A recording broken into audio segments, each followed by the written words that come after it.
Our guest today is Ikpeme Neto. He's the CEO of Wella Health, and he is the most recent winner of the Africa Business Heroes Awards. So you are speaking, or you are going to be asking questions to an expert. Wella Health is probably one of the few health tech startups in Nigeria that have stayed beyond 3 years. That's the easiest sector to die in Nigeria. So I think I'm correct. That's the easiest sector to die. Yeah. So please let's give him a round of applause now.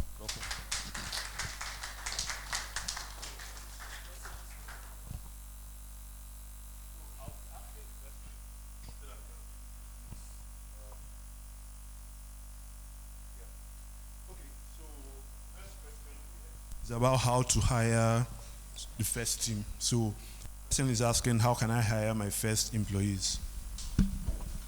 Okay, thank you so much. Whenever I speak in person to founders and even at events like this, I always say, take everything I say with a bag of salt. Okay? There are many ways to skin a rat. And the only rule in startups, there's only one rule in startups. Everything else you can forge, you can make up, doesn't always stay true. There's only one rule. And that rule is, do not die. That's the only rule. Everything else that people tell you may or may not work. That's the truth. So find a way not to die. So that's my disclaimer. Oh yeah, what was the question again? How do you hire your first team? I'll talk about my own experience. Everybody can hear me, yeah? Okay. I'll talk about my own experience. So the first team I tried to do a startup with, it failed woefully. For a couple of reasons. One was that I chose people that I knew or know. They were my friends. They weren't necessarily the best people at business or startups. I just knew them and I trusted them. And so while trust is important, I think people's skill and ability and risk appetite is also important. And so they were very traditional type of people. And so the startup way was a bit foreign. And so that didn't go very well, so got rid of that team after about a year of just messing about, And so, some people say, do startups with your friends. I don't think there's anything wrong with that. I think my philosophy, what I learned is, it's difficult to do business with somebody that you can't fire. Right? You should always be able to fire people. Even yourself sometimes. Right? So when you're getting into business, you should have a conversation with yourself and say, at what point do I fire myself? Because if you want to build a long-term sustainable business, it will be bigger than you at some point. If that's your goal. If you just want to do one-man business and be, going from whatever, that's fine. But if you're doing startup the way I think startup should be done, which is aiming for, significant global domination, there will come a time where you may have to fire yourself. So if you can't fire yourself, that might be a problem. But certainly if you can't fire others, that's also a problem. But I'd say the second time around, I think I looked for people that had skill, right? And that were young and flexible. That's what worked for me. And then I was able to work with them, and then we kind of grew together. So I think the bottom line is there's many different ways, but I think the principles are you want people that are somewhat skilled at something, that understand that startups are unpredictable, and that you have some type of a good relationship with them, because you're going to fight a lot and it's going to be difficult. And I would also say that when you're starting off, startups are only supposed to do two things. So I'm giving you this expo, very simple. Two things. Do you know what they are? Build product and sell. If the people at the start are not doing that, they are a waste of your time. I see people on startup decks. There are 4 people: CEO, CTO, CQO, CPO, CIO, CMO, VIO. I say you're not serious. You are not ready. Right? Early stage, I just want to see one person, the founder, and I want to see maybe somebody else. So the founder is either the one building the product or selling, and then the co-founder is either building product or selling. Ideally, both of them are doing it. And then once you figure that early stage out, you can start hiring people around you. But that's my own thinking on it. All right. So the second question is, how do I navigate regulation with launching a gaming startup where I need a gaming license that costs up?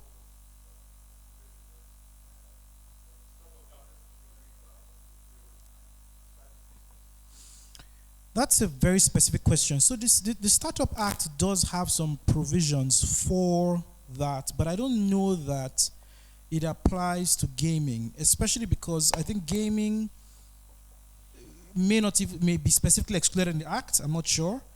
But also, I don't know where the tech opportunity or startup opportunity is in gaming and kind of lottery. I think that's a very traditional business that is tech-enabled. So I don't know if the Startup Act is the way to go. With regards to licensing, I mean, I think that there's a reason why it's that expensive. They want a barrier there to keep the industry probably as it is. So I wonder if it's the best industry to start off with. But having said that, I wonder if the way to go around it is partnering with somebody. So do you go find an existing business that you can partner with? Do you go find an adjacent space where you can pilot it?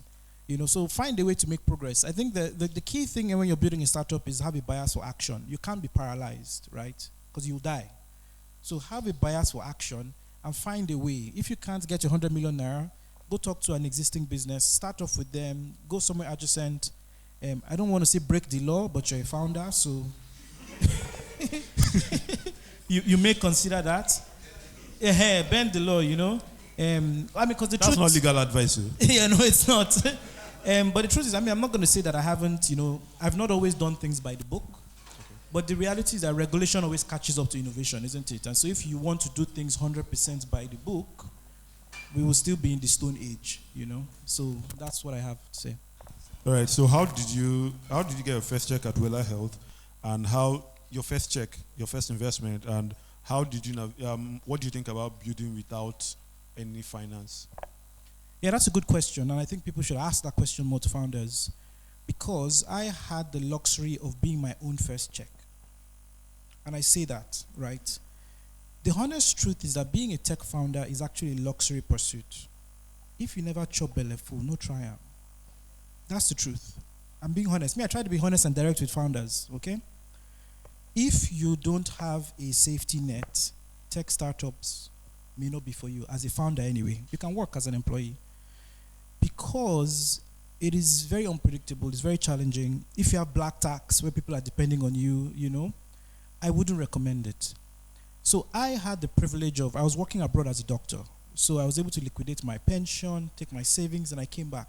And I had decent money. I didn't pay myself for a very long time, And also I knew that if Kasala boss, I get on a plane and I'm back to Europe, earning serious money as a doctor. Do you get what I mean? So I had that safety net to come and explore. My thinking actually is that people like me should do startups more, because that's what the society needs. It's not people that are struggling to do startups, but people that actually have a safety net. The problem is people like me that have safety nets don't want to do startup, because they're not going to give up the $100,000 salary to come and be jumping boss and doing trenches immersion like I do, So I would say that I was lucky in that I had decent income. I was my own first check. And then I was able to prove, gain a profile, have some customers in the market, make some revenue. And then my second check, I guess, was actually from Twitter. So an angel on Twitter reached out to me. He was a doctor that was working in finance. We spoke, liked what I was doing, gave me 20K. So that's where it started. And then from there, it was just accelerators. Then accelerators get you into the right networks to then raise from VCs. So that was my journey. All right. So the next question is, how do you manage long hours and other responsibilities? I asked him this question on the equity merchants episode we did last year. So you can go and get an extended one, but he will still answer the question. I forgot my answer. I don't know if it's to tally. How do I manage long hours and other responsibilities? I'm guessing the other responsibilities is his Twitter activity. True or false? Yeah, I guess so. It's tough. I mean, there's no shortcut, guys. You just have to work hard. Like, there's no shortcut. You know what I mean? So when I spoke about 15 hours, a lot of people said, oh, you can't be working 15 hours, blah, blah, blah, blah. But you know one thing that happened? A lot of people came to my DM and said, you know what, Neto, you are right. And consistently, people would see me in events and different places, and they'd say, you know what, I agree with you. And consistently, everybody that said that to me, they were all really successful people. There's no shortcut in this life. Maybe doing drugs is one. I don't know. I haven't done drugs. I haven't sold drugs.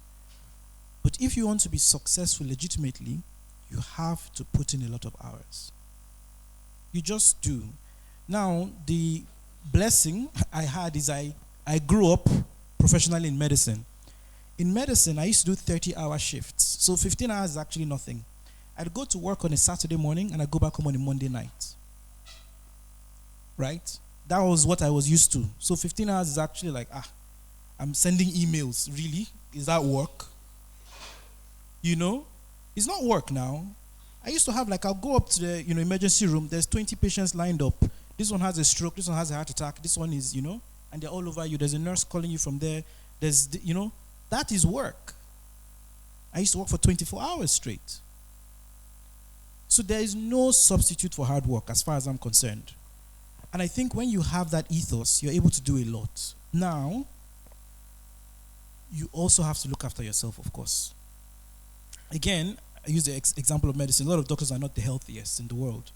So you have to have a way to get away from work. Have hobbies on the side, have other things that you do, and pace yourself.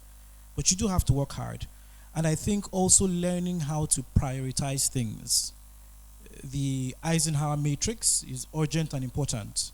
Learn to say no. That is one thing I'm learning, is learn to say no to a lot of things. On my to-do list when I started this year, there were 300 things on it. Because I've been cursed with a lot of curiosity. So I'm always thinking of something to do, something to research. I had 300 things on my list. And I sat down, I started to delete things one after the other, because you just have to accept that there's only so much you can do. Figure out the most urgent and important things, do them. And then things that are not urgent but important, you schedule them. And then things that are not urgent, not important, you delete them. But then the rest, you can delegate it to somebody else. So I've got a great EA that also helps me as well. All right. So someone asks, can you explain what Wella Health does and the impact it is making in the society at the moment? Yes. So the idea behind what we do at Wella Health is that healthcare is fundamentally broken, and the financing of healthcare is the core, right, that drives that brokenness. How many of us here have health insurance? Just show by hand. HMO cover, health insurance, whatever. So 1, 2, 3, 4, 5, 6, 7, 8, 9, 10, 11, 12, 13. Okay, so we're about 25, 30% of the audience. About that. Right? So this is even good. So if you look at the multiple indicator cluster survey from UNICEF from 2 years ago, only 3% of the population have health insurance. What that means is that 97% of people are paying out of pocket. If you get sick today, you have to hope that you have cash in your pocket. If not, you have to go borrow that money. If you can't borrow that money, then sorry for you. And so that drives a lot of the terrible indices we have around healthcare. It drives the way our healthcare providers are set up. And so what we've done is try to work to improve the system around financing healthcare. So providing really affordable healthcare plans. So if you don't have a plan, you should all be on Wella Health, help my ministry. Right, where for starting from say 400, 500, 600 naira a month, you get basic cover for common conditions, which is what a lot of us spend our money on. And if you get admitted into hospital, we give you cash back. With those plans, they're very affordable. We use a network of community pharmacies to deliver care, remote doctors as well, and then we can link you into a hospital if you need it. The reality is that a lot of healthcare can actually be delivered in an outpatient setting, in a community pharmacy setting, as long as there's a quality assurance layer behind it, and that's what we provide. And so what we've done then is, create those plans, link the suppliers, that's the healthcare providers, generate the demand, and then work with the insurers as well to design those plans and then service them. And so we service the insurers as well directly. So we work with about 30 health insurers. It's about 50% of the market. We're seeing about 12,000 patients every month. We're selling, I think, probably over 100,000 plans last year via some channel partners. So bank, telco. What's our code on Airtel? Yeah, so *312 *44 hash. If you dial that on Airtel, you can sign up for a healthcare plan with data. So when you buy data, you get our healthcare services. And even with your bank, if you're on Stanbic, you have an at-ease wallet on Stanbic, you can buy insurance there. So we're trying to embed into all these channels so that everybody has access to affordable healthcare and you don't have to dip into your pockets every time you're unwell. Okay, so you kind of... Sorry, impact. So impact is evidence. Is that not impactful? Yeah, you sort of answered the next question, which is how do you market your business? I don't know if you want to give a more elaborate answer. Yes, because I'm really passionate about that. I'm teaching a sales class next Saturday, actually. And the reason I'm teaching a sales class is I find that people don't know how to sell. A lot of founders really struggle with how to sell. But selling is the most important and most fundamental thing about business. And our process has been very sales driven. So we do a lot of B2B work, as you can tell. So the insurers, so we sell to health insurers. We sell to the channel partners, so the telcos, the banks, etc. We've traditionally not been great at consumer stuff, actually. That's something we're trying to fix. But my handler will not go and sell. He's always praising me. Our Twitter handler, he keeps praising me, and I keep saying, go and sell, stop praising me. So B2B sales is where it's at, where we've seen success. And I think if you look at a lot of the literature, the data, and the industry, B2B sales really is key. And so that's what we've done. And I found that those skills are lacking, and the understanding of the fundamental principles around sales are lacking. And so I'm teaching a class for founders and sales leaders next Saturday to help propound those skills. So I can also hire more salespeople because I'm looking for salespeople and they're hard to find. All right. Okay, so next question is, I have a feeling that health startups don't make much revenue, especially with the fact that there are hospitals, general hospitals, and traditional solutions. How is the market share for health tech in Nigeria? The market share for health tech, that's a good question that nobody has the answer to.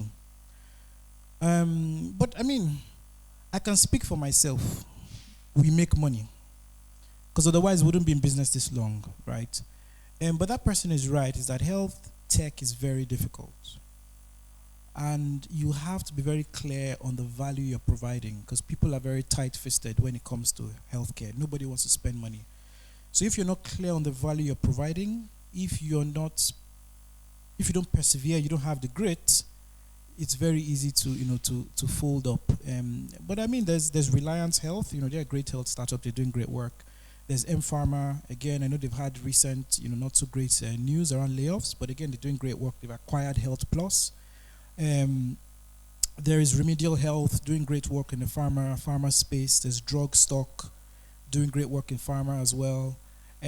So there's a few, but I think that because of how fragmented our healthcare industry is, that underlying infrastructure doesn't really exist. And so the startups need to build that infrastructure. That's very difficult and expensive to do.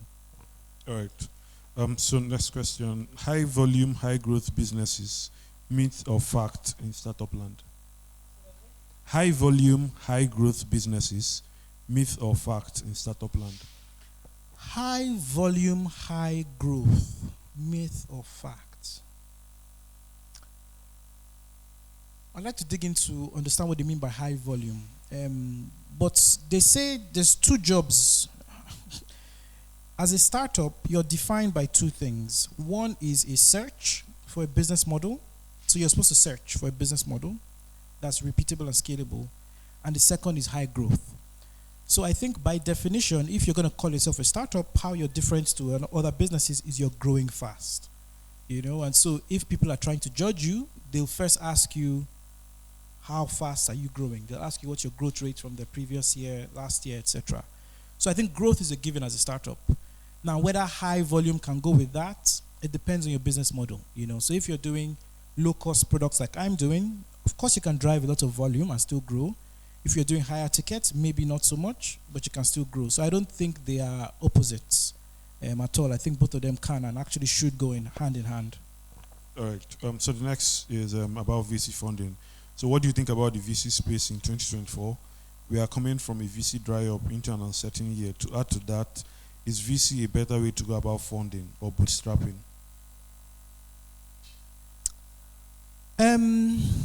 It's clear that we will not see as much VC as we have in the last few years. I think Jason just wrote an article that the last few years was anomalous. So Jason Njoku of Iroko, that the last few years were anomalous.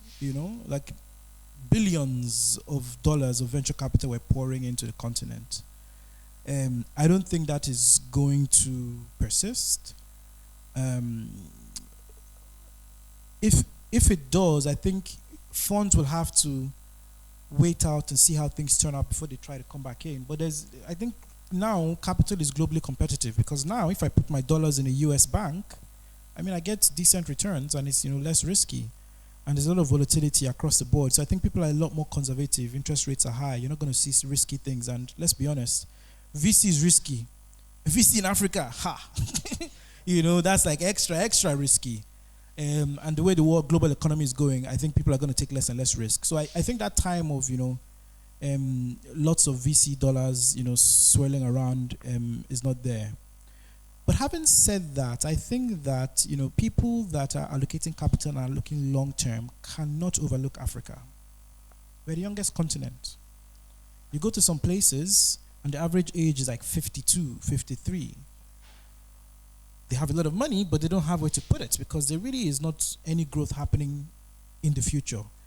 Most of the global growth is going to happen in Africa. If you look at the insurance industry, for instance, over the last, 10 to 15 years, about 6 of the biggest global insurers have come into Nigeria, right? So AXA Mansard that now, right? AXA only came in 7 years ago, I think.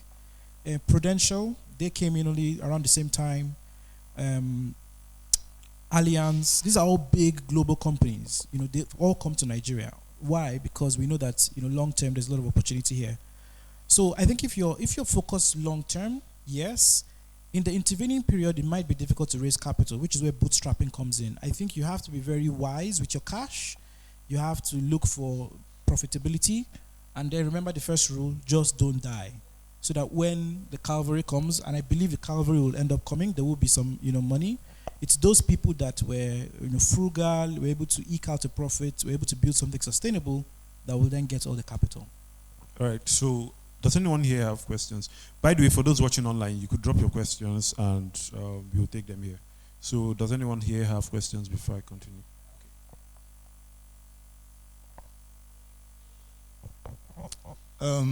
Dr. Neto, right? Thanks for this. Actually, I'm here mostly because of you. I'm into health tech. Actually, I'm a pharmacist and public health specialist in health promotion. We run a startup. It's an e-commerce health tech startup, and we've gotten some traction. We've gotten the MVP now. What we do is that what we're trying to do, or rather what we're doing, is connecting medical devices and first aid products with, healthcare providers and markets like that. You get my point? Because we found out that most health tech firms, like you said, are not really into e-commerce as such. So I think that's a market that can grow, So like I said, we're here to learn and all that. And the bottom line is, what do you think the potentials of that kind of model is in this environment? And even to move on to, we're thinking Nigeria and other places in Africa. Thanks. Yeah. Okay. Thanks. Should I respond to that now? Yes. I think that there's certainly a gap in the market. But you know how sometimes they say, even though there's a gap in the markets, is there a market in the gap? And so that's where founders need to always be careful. And because a lot of founders approach me with, lots of ideas. And I say, well, yes, this looks like a gap. And I recognize that it is a gap. But whether there's a market in the gap can be hard to know. And that is where the skill of the founder comes out. Because I don't know. Nobody knows. When Facebook started, who knew there'd be, billions of dollars now, right? Nobody knew that. If anybody tells you that they can predict anything, they're lying to you. Is it that it's undervalued or overvalued? It's never properly valued. So I think the role of the founder is to gain the skills to be able to find the market. And you have to be flexible. I think you have to be in love with the problem and not the solution. A lot of us, we build these things, we agonize over it, we spend time over it, and we never want to let it go, right? We keep, plugging away, doing, and, even though things are not working, we want to stick at it. I'm not saying that's the case. What I'm saying is you want to be flexible, understand the problems, and then be flexible about how you get there. Maybe it's e-commerce, yes, maybe it isn't. Before I settled on this model, I built about 7 different products. The problem is what I was really enamored by, and so I stuck at it to find the solution that the market was going to pay for. Yes, so I think that's the key thing, is just focus on what will people pay for and then find out how to deliver it to them for less than they're paying you for it, and there you have a business. All right, any other question here?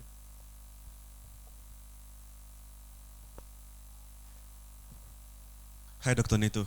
We've met before. Yes, we have. My name is Joseph. So, going back to what you said about people being tight-fisted, I have a theory that maybe it's because of we are Nigerians. I don't know, but I don't need to just I just want to get your idea on whether people were tight-fisted on health tech insurance because maybe they felt that there were other alternatives that may not, that maybe the tech may not be solving, that they could solve otherwise. I just wanted to get some extra knowledge from that. Then, so I want to ask if anyone can truly iterate a solution for a problem. Can you actually get to a point whereby you could just say that this is a solution for this problem and it ends there? Or if you get to that solution point, there's more stuff out of that. Thank you. Yeah, thanks. So I think I'll do the second one first. So, whether it's possible to iterate to a solution, right? I think it's inevitable. I don't think anybody starts out with the full service, right? Nobody starts out with that. And I think Mark Zuckerberg has a very good soundbite on this. Ideas don't come out fully formed. And it just evolves over time. As you learn the market, you understand, where the opportunities are, where people are willing to pay. I think it's inevitable that you will iterate. I think it's very difficult to find people that come out with a fully fledged solution at the start. I think you're going to iterate. But again, bag of salt, right? It's possible that you don't have to. You might be super brilliant and you know it all at the start. It's very possible. But I think unlikely. With regards to the first question around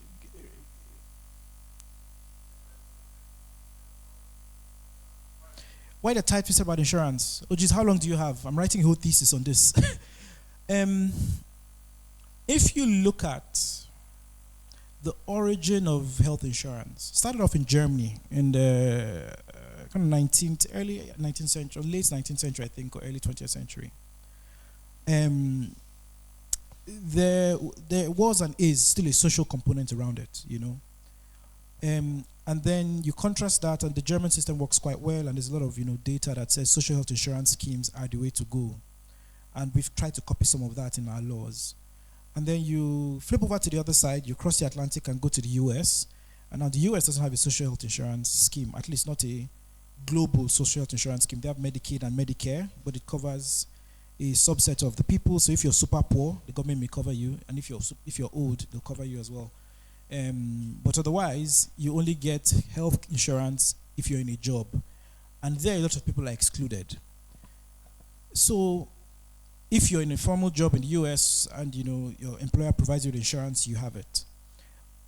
I think in our own setup here, that is the law. So by the way, if you have more than 5 employees, you're mandated to provide them with health insurance. That's the law. Does the government enforce it? No. Do they have even the ability to enforce it? I'd argue also no. Do they have the will or desire to enforce it? I'd argue that also no. They have a new Health Insurance Act, the government, well, I shouldn't say they, it's our law now, where we are now saying that the insurance is mandatory. And not only is it mandatory, the state health insurance is mandatory. So by law, everybody here should have Lagos State Health Insurance. Did you know that? Yeah, by law, you're all supposed to have Lagos State Health Insurance scheme. That's what the law says. It's mandatory. Who will come and beat you in your house? Who? Nobody, right? So how do you enforce that? And so the state itself has to increase or improve its capacity around how it interacts with its citizens. And even before you talk of that, you talk of this idea of a social contract. It was this French guy, what's his name, Rousseau, I think, in the 18th century, that wrote about social contracts. That we give up some of our freedoms to the state, and in turn the state provides us with some services.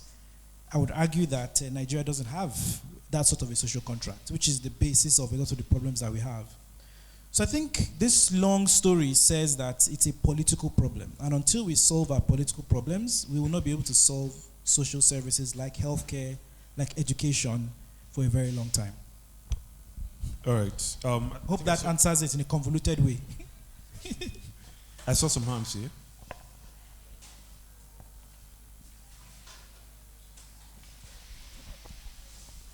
Thank you, Doc, for your time. My question is on, building your team. So you said for the first year you had issue coming up with the right guys. So did you later develop a strategy that enables you to be able to get the right people, Yeah, thanks. That's a very good question. I'll start that by saying, honestly, it's actually luck. That's the truth. Because even the best organizations don't get their hiring 100% of the time. They don't. So you just have to accept that you'll get it wrong. So it was luck. I think after I got rid of the first team, I met the people with the right mindset. I think skills are good and they're important, but attitude is even more important. I think you need to have people that have the right attitude, that are willing to work. You also want people that are interested, at least for me, in the space we're in. It's very difficult, you have to have strong head to be in this space. And I think you need people that have a personal reason to continue to persist even when things are hard. And I think I was lucky with the next set of people I hired, Bayo, who leads engineering, and Lanre, who leads our business dev and ops, really great guys. Also, I took a bet on them. It could have gone wrong. I met them when they were really young. They just finished NYSC, for instance. So we took a bet, and we kind of decided to grow together. So I was lucky, to be honest. But I think after that core team, Greg is here. So Greg is one of our early people that joined the team. He leads product. I think it's aligning on what we are passionate about. So really wanting to improve healthcare and knowing that we died here. And it's people either having personal experiences themselves or people in their families that went through challenges with their healthcare, understanding that the work we're doing is really important, And so, for instance, we had somebody join us from KPMG recently, and this came out of Twitter. Twitter, by the way, is a great place to hire. So when you see me say things on Twitter, know that there's a reason. Because the prominence actually helps to attract the people that think like me or are interested in the kind of things that I'm doing. So if you follow me on Twitter, don't take everything to heart. Some of it is just strategic. I was being dragged because I said, I think KPMG was trending, and somebody had said, KPMG, they don't pay them that much. It's like 200 or 300K. And then I tweeted, me that used to be afraid of KPMG, that please, if you're in KPMG and you want to work, please come and work. You wear shorts and jeans or have a good time at work. And they drag me, say, is it one-man business that will leave KPMG for? Hey, this one, you just be talking anyhow. This one down, they drag. Somebody came to my DM. Say, I'm about to make, what was the positions? I forgot the positions in, she'd done like 6 years in KPMG. She said, I'm about to make whatever in Associate? KPMG. I think so. But she done like, she was senior enough. She had ACCA, all of that. She says, I'm about to make this, but I like what you're doing, and this KPMG is not really floating my boat. So why they are dragging me outside? Somebody's in my DM. She works with me now, and she's magnificent, So I think there's, those kind of things of being prominent, of not being afraid to be yourself and talk about what you believe in. And you'll attract people like you. Never mind the noise and all these naysayers. It's people that are sitting down doing nothing that have time to be doing all that nonsense, So, the prominence helps, being forthright in what I believe in, and then that helps to attract people that are like me. And I've had a lot of people off Twitter, and they're usually quite great, really, really great people to work with, because It's they self-select and come and say, I like what you're doing. I really want to get involved. Yeah. Someone has a follow-up. Follow-up question. So I'm Big Brother Logistics. Thank you for your time. My follow-up question is this. Apart from Twitter, where should founders look for talents and skills? Because, like you said, that's the very foundation of everything you're trying to build. And if you don't get this right, you go at loss. You don't grow. So can you scale it up for us so that we know you're a founder and you're doing well? So where should we look to get talent and skills? Yeah, it's a good question. I still have that problem. That's why on Saturday I'm doing a sales training. You know what I mean? So I've taken it upon myself to actually train people. Follow me on Twitter, you'll find out. And it's Doc Neto on Twitter, DOCNETO, super easy. So it's difficult. We have a big problem. Our education system isn't great. I'm not that old, but I went to federal government college for 2 years, then went to another state school in Abuja. Luckily, I was able to, school in university abroad. But I think I had decent secondary and primary education. But I feel like now, the education system is a lot poorer, and the skills base isn't great, and people are not very motivated to do excellent work. Everybody's looking for a shortcut. So it's difficult. What I would say is don't stay in your house. You cannot meet people in your house, right? When I say that, founders squeeze their face because a lot of founders are introverts. Are you an introvert? Maybe. A lot of founders are introverts. When I say to people I'm an introvert, they don't believe me. They say, you were there everywhere. After I finished this, I had a speech this morning. I spoke at a healthcare conference, and then I'm going to sleep for another 12 hours because all my energy is drained. But I have to be outside, So I think as a founder, you cannot be in your room. You have to go out, do things, meet people, That's how you get there. And over time, you start to join groups, networks, all that stuff. People that think the same way come together. You know what I mean? Like attracts, and cream rises to the top. So if you just keep, doing your thing, excellent, putting yourself out there, trying to meet people in whatever forum you can, I think that's one way to get there. But it is difficult. All right. Thank you. You said don't die. But we know there are days where it feels like you're in a coma. True, I've been there. And you're on life support. Yes. So when you're there, what do you do? See, I've been there. I've been there.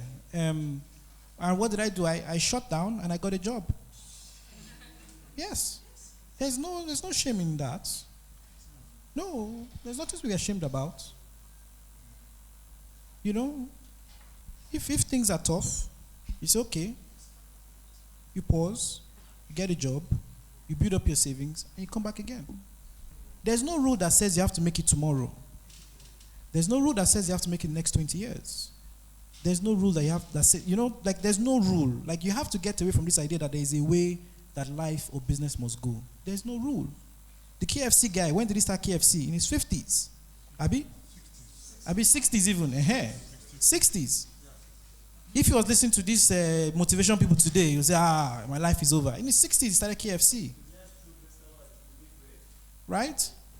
So, there is no rule. So, if things are hard, the sea road, just put it aside. Because you can do your startup as a side hustle. I don't think you have to do your startup full time, especially in this time where it's difficult to raise money. Do your startup as a side hustle. And then once you start making money, you can switch over, then switch over. Don't be afraid. I think the key thing is that people want to be too big too fast. Learn how to run a lean business. You don't need a lot of things. Zoho, Abi? People, I've been on Zoho. I got you on Zoho now, Abi Moyowa. Yes, I got Techpoint on Zoho. I've been on Zoho for 8 years. Do you know why? Remember, I was my own seed investor now. It was my own money. I know they give my money anyhow. It's my money now. Let me work for them. I know the 30 hours why they work. Google say $7 per month, or be $8 per month. It's not 12. I say, me give you. I scoured the whole internet. Now it's easy now. Zoho have a team here. Nobody knew Zoho then. Nobody knew Zoho. I scoured the whole internet. I saw this company that were giving you 25. Now it's 5. 25 free emails for life. I said, we die here. I use that in die. When I now got to my 26th employee, so imagine I had free email for 25 years. So sorry, for 25 employees. When I got, and I think it was almost 4 years. When I got to number 26, I said, you have earned this money. You know, I don't have a problem paying my Zoho bill at all because I got 25 free emails for a good 4 years. And it's a fraction of the cost of Google. So these days, because there's free money, people are lazy. You know, people are lazy. They just throw money at things. I didn't spend money on nothing, man. Nothing. And what it does, it helps you to understand value proposition and it helps you to sell. When they sell, die. No, I had to now. I didn't have $1 million in my bank. It was my money. I had to sell. And what I was paying, I wasn't paying people you come and say $1,000 a month, $2,000. How much? Now 40K they pay people. I say, the vision is far. I beg. Let's see how, you sell your vision. But if you have money in the bank, you say, I take money. And then you get mercenaries. Right? So the guys I'm with, Greg will tell you. Greg, we've been together for 6 years now, Abi. Yes, Bayo and Lan, we've been together for 8-9 years. We're still together. You know? Even the person we took from KPMG, people have tried to poach her, but she's aligned with the vision. Like, you can't use money. I mean, you can. No, let me not say that. But you get what I mean? Like, like she's aligned with the vision and she loves the work that we are doing. So I think people are very lazy now and they're not inventive. But as a startup founder, your job is to be inventive. Solve things with invention. Sell like your life depends on it because your life depends on it. And you're selling all the time. You're selling yourself, you're selling your business, you're selling everything to employees, to investors. Sell. Yeah. Hi, Dr. Neto. We also met before at Moonshots. Yes, we did, yeah. And I remember the conversation we were having on stage one time that the success of healthcare in Nigeria, Africa, has to do with distribution. And I think till now, we still have more people that still the health tech solutions that are being offered currently more than the local hospitals and everything. So how much progress do you think we can make in that aspect this year? What do you think we need to do to ensure both offline distribution and online distribution to reach those that we want to reach? Yeah, good question. So I'll plug another publication. You know that prep class post on Tech Cabal, Joseph Abi? The hustle is offline or the customer is offline. Go and read that. It's 6 or 7 years old, isn't it? Or even more. Yeah, go and read that. I think it resets a lot of people's brains because people think that you want to be doing digital marketing. And I've also been dragged in that direction. There's more money in the bank. You don't want to be stressing yourself too much. Say, I'm going to do Facebook ads now. I'm going to do this, going to do that. But the reality is that a lot of the work is offline. It takes a lot of energy, a lot of heavy lifting, but that is where the work is. And so if you're thinking about distribution, you got to think about what's your ground game like. The people that have won, that are doing very well, have a great ground game. Money Point comes to mind. Inside Lungu, inside my village in Akwa Ibom State, there's Money Point. I say, how these people come here? You can't beat them now. Inside my village in Akwa Ibom State, there's Money Point. So that's the level of it. Did you think it's Facebook ad that got them there? It can't be now. Only one network works in my village, MTN, and sometimes they shake. So that ground game is like, and once you have that ground game, you can maybe layer on top, some other things. But I think even long term, you still need that ground game. And we've just learned this internally, where we've been trying a lot of things that took away from our own core idea of just having a great ground game. And our ground game was, we went into pharmacies one after the other. We have 2,000 pharmacies in our network. We went into them one after the other. I know because Nami do the first 50. With my leg, 2,000 pharmacies all across the country. I use my leg and enter the first 50. Right? That's the hustle you need. That's the kind of hustle you need. My own leg, enter. Say, I'll go pharmacist, how far now? See what I do. No. Remember, I was a doctor abroad earning 6 figures in USD. But I'll enter and I'll go with my legs to pharmacies one after the other to onboard them and sell to them. You cannot escape. You just can't. And that's why being passionate about the problems you're solving is really key. It makes all the difference in the world.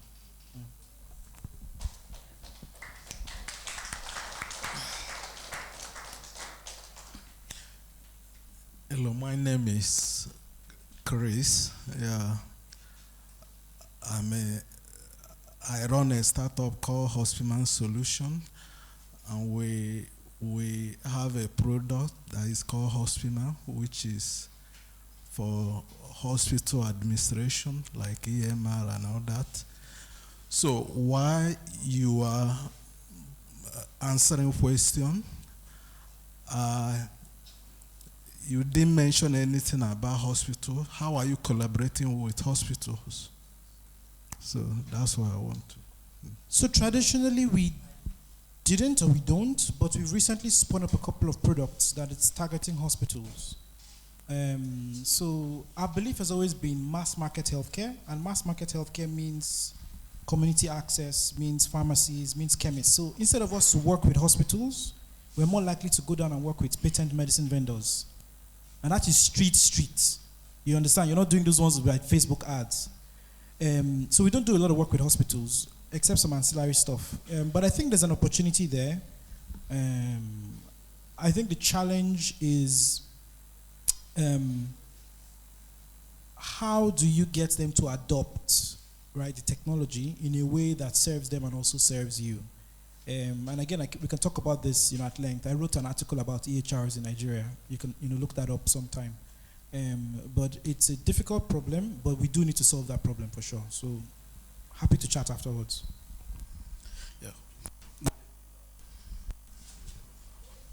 So my question is this: how do you get out of a bad co-founder relationship, especially?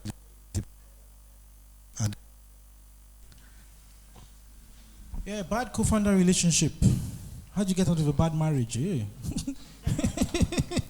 He says, select a good wife. It's difficult. That's the truth. And I think that the way you set up the relationship is what is most important. I think a lot of us don't have the emotional intelligence and emotional maturity to actually deal with that whole thing. Because ideally, I think if you did, you would set up very clear parameters for what a successful relationship would look like and what you would do if that isn't the case. The problem is that we skirt around it and we always think that everything is going to be perfect, and so we never even have a formal agreement. So for instance, people say you should have a formal agreement, Now, if it goes well, you never need it, but if it doesn't go well, then you can fall back on it. It's very difficult. I don't think there's a simple answer. But I think, one person probably has to exit the business, and you have to figure out a way to make sure that that exit happens and the business keeps going. If you had an agreement, you should have a vesting period, right? So usually it's 4 years.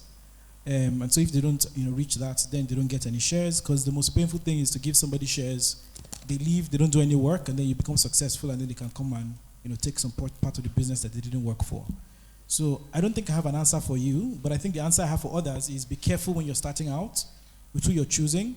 Make sure you have very clear agreements and very clear metrics for what failure looks like. Not necessarily what success looks like, because you don't know that, but what failure looks like. And once those metrics are hit, be very quick to say, guy, this is not working, or madam, this is not working, let us find a way forward. And they say what's hire slow, fire fast. I'd say the same thing with co-founders is, date for a long time, and then if it's not working out, divorce them very quickly. But sometimes your startup just dies and then you have to go and start a new one. Yeah. Okay, so we can only take 2 more questions. I'll be reading one of them, which is, for someone who aspires to build a product in wellness, what guidelines would you give based on your experience? In wellness? Yes. No triumph. Us, where they do health, with the struggle wellness. So if you look at the national health accounts for Nigeria, I like to work with numbers, right? As you can probably tell, and data. If you look at the national health accounts, the biggest expenditure is on curative stuff. So curative procedures, pharmaceuticals. One of the least percentage-wise is in preventive stuff. So Nigerians are not big on prevention. which is one of the reasons why I don't like insurance as well. You know, I mean, I'm a Christian, but blood of Jesus, blood of Jesus, blood of Jesus. That kind of a mentality, right? So if it's not emergency, curative, very clear healthcare benefits, people can really struggle to see the value in it. But wellness is broad because wellness could also be things like BBLs, right? And we know that there's a big market for that type of a thing. Aesthetics, I know people that run aesthetic facilities that are doing very well. So even though we are, quote unquote, poor, have low incomes, we are very aspirational and we like status. Things that, you know, make us look good. So you have people that are living in a very terrible house, but they drive a very nice car, for example. You have an accident, your car is gone, your house is nonsense. So there's that as well. So I think with wellness, you have to be careful or very clear where you pitch it. You want to pitch it at aspirational status style things. You know, like, I mean, economy is bad. I know plastic surgeons that you can't get into them for a month. But economy is bad, right? So I think it depends where within wellness you're trying to play. And also making sure that you're positioning yourself appropriately for the kind of customers that can pay you for what you're offering. So just gonna do BBL then? Yes. Okay, my name is Uche. Thank you for coming. I have two questions.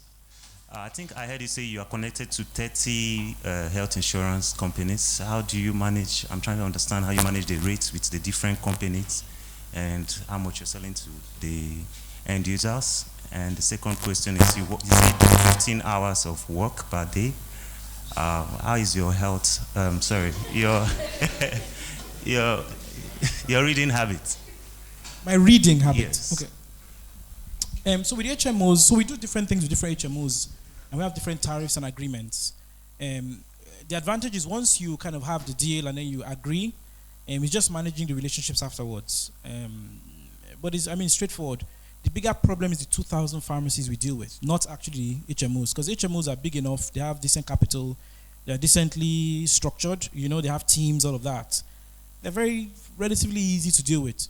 2,000 pharmacies is usually a small business, mom and pop, quote unquote, like we say in tech. You know, they don't always have the best processes. You know, there's no tech a lot of times. That is actually where the challenge is. But HMOs are actually, relatively straightforward to deal with. And I think also when you come correct, you come professionally, you have agreements in place, you do your bit, and then you follow up with them and get them to do their bit. I think the advantage is we've aggregated a lot of care such that we become a significant partner, where if you don't make sure that we're in the good books, it can kind of go very poorly for your customers at the end of the day. So I think there's a mutually beneficial relationship and respect there in our industry that we are bringing into the game that is helping us to manage all of that.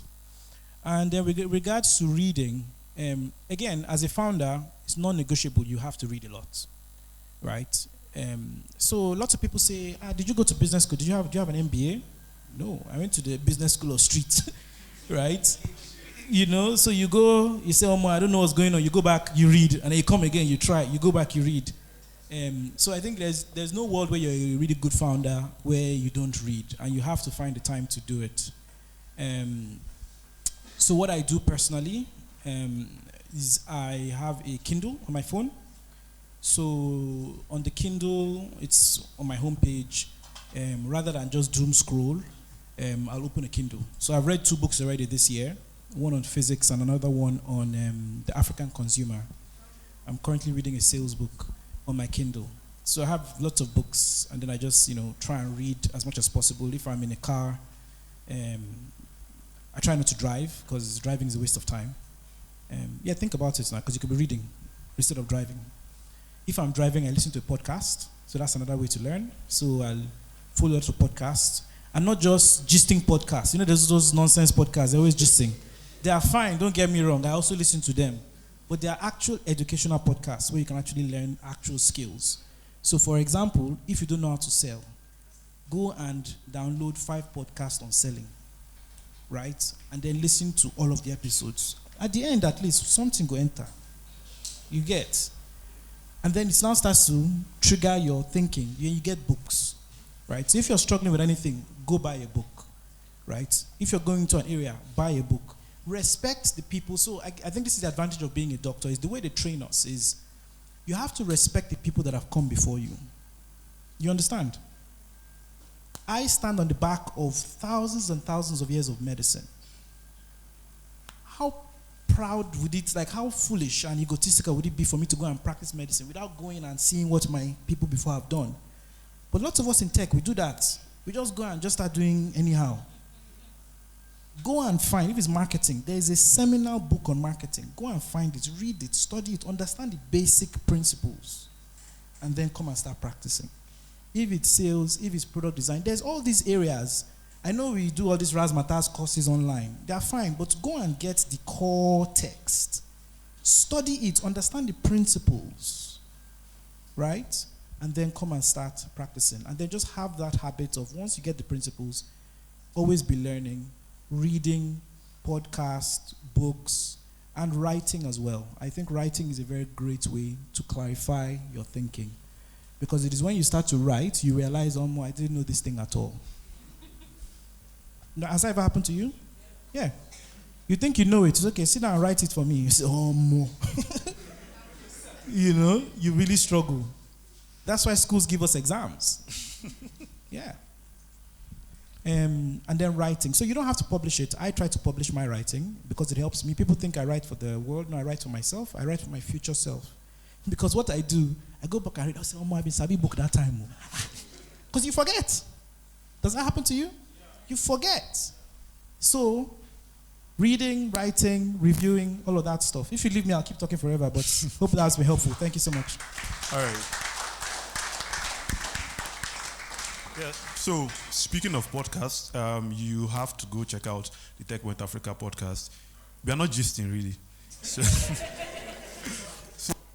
for you. Thank you so much. This is for a CEO who also happens to dance on the weekends.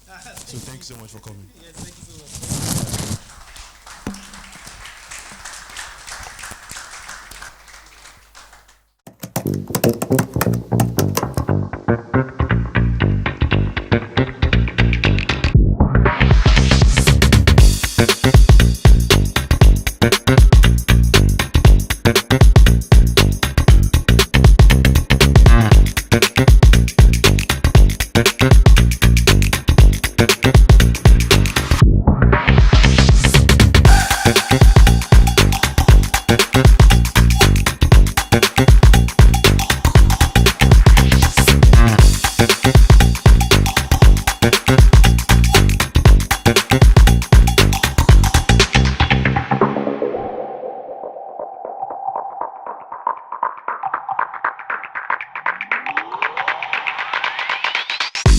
Thank you.